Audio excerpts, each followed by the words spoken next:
శాతవాహన కళాశాల వివాదం మరోసారి తెరపైకి వచ్చింది. టీడీపీ ఎమ్మెల్యే ఆలపాటి రాజేంద్ర ప్రసాద్ తనకు ఫోన్ చేసి బెదిరిస్తున్నారని శాతవాహన కాలేజీ ప్రిన్సిపల్ వంకాయలపాటి శ్రీనివాస్ సిపికి ఫిర్యాదు చేశారు. ఆలపాటి కాల్ రికార్డ్ ఆడియోను మీడియాకి విడుదల చేశారు. తన ఫోన్ ను సిఐడితో ట్యాపింగ్ చేస్తున్నారని చెబుతున్నట్లు వెల్లడించారు. నువ్వు మొన్న మనందరం అనుకున్న తర్వాత ఏంటి ఆ పెద్ద ఆయనది మేము నువ్వు సుప్రీంకోర్టుకు వస్తావని నువ్వు గ్రహించలేదు కానీ ఏంటి సత్యనారాయణ గారు శ్రీదేవి గారు నువ్వు మనం కూర్చొని మాట్లాడుకున్నాం. ఏం మాట్లాడుకున్నాం? అయ్యా నేను పొరపాటు చేశాను, ఇంక పొరపాటు జరగదు అని చెప్పావు. నాకు నువ్వు వచ్చినప్పటికే నువ్వు ఢిల్లీ వెళ్ళి ఢిల్లీలో కృష్ణారావు కనపడ్డావు. నీకు గుర్తుందా? కృష్ణారావు మరి నాకు చెప్పకుండా ఉంటాడు నువ్వు ఎట్టనుకున్నావు? నేను నిన్ను టెస్టింగ్ కే నేను అడగలా సార్. ఇప్పుడు కృష్ణారావు చెప్పకుండా మీకు పరిచయం నాకు పరిచయం సార్. విను ఒక్క నిమిషం విను, నువ్వేం మాట్లాడదు, నేను చెప్పేది విను. నాకు తెలుసు నువ్వు ఎందుకు వెళ్ళావు, ఏం చేసి ఉంటావు అనేది నాకు ఇంకా తెలియదు. కానీ నువ్వు కృష్ణా ఢిల్లీలో కనపడ్డావు. నువ్వు సింపుల్ గా సంతకం పెట్టి వచ్చావు ఇంప్లీట్ పిటిషన్. నేను 14వ తారీఖు వేసానని చెప్పావు. నేను మరుసటి రోజు నీకు పంపిస్తే నాకు నువ్వు వచ్చి ఢిల్లీ నుంచి వచ్చిన తర్వాత నాకు అప్పటికి నువ్వు వేసావా వేయలేదని అనుమానం. వేసావనే డౌట్ ఉంది కానీ నేను నీ దగ్గర క్లారిఫికేషన్ చెప్తాను.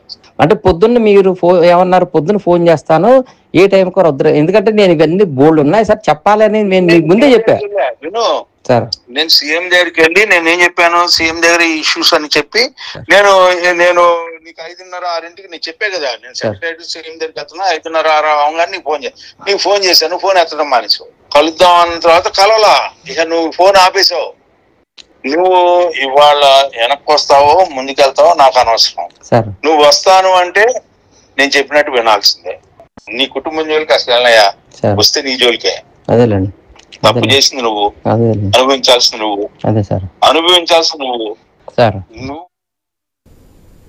అయితే గతంలో కూడా ఒకసారి తన ఫ్యామిలీ మొత్తాన్ని చంపేస్తానని ఆలపాటి బెదిరించినట్లు శాతవాహన కాలేజీ ప్రిన్సిపల్ గుర్తు చేశారు. వారం కిందట ఆలపాటి తనకు ఫోన్ చేసి వదిలిపెట్టనని బెదిరించారని చెప్పారు. ఈ నేపథ్యంలో తనకు రక్షణ కల్పించాలని సిపిని కోరారు. ఇంతకు ముందు ఒకసారి తనను కిడ్నాప్ చేసి గుంటూరులో ఇంటికి తీసుకువెళ్లారని వంకాయలపాటి శ్రీనివాస్ వెల్లడించారు.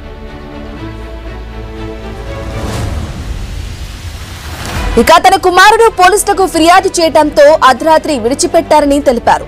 ఈ విషయాన్ని సీఎం దృష్టికి తీసుకువెళ్లటం వల్లే ఆలపాటి తనను టార్గెట్ చేశారని శాతవాహన కాలేజీ ప్రిన్సిపల్ ఆరోపించారు. ఆలపాటిపై డీజీపీకి కూడా ఫిర్యాదు చేశారని చెప్పారు. కళాశాల విషయంలో ఆలపాటికి సంబంధం లేకపోయినా ఆయన చెప్పినట్లు వినాలని బెదిరిస్తున్నారని పేర్కొన్నారు.